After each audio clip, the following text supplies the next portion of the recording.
而家我咧喺YouTube 咧就探到一個問題，就係關於香港娛樂圈，特別係如果你行大台嘅話，你係咪一定唔可以串教會咧，或者去講一啲得罪教會嘅嘢咧？或者係咪你要扮信耶穌咧嚇？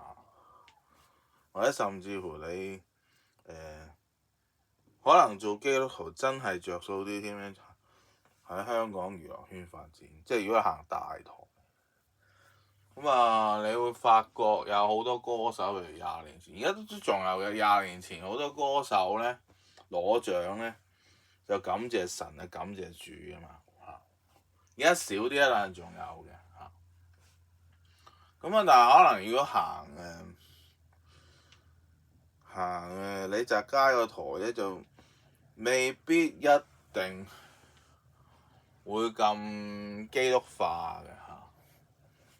咁呢樣嘢都係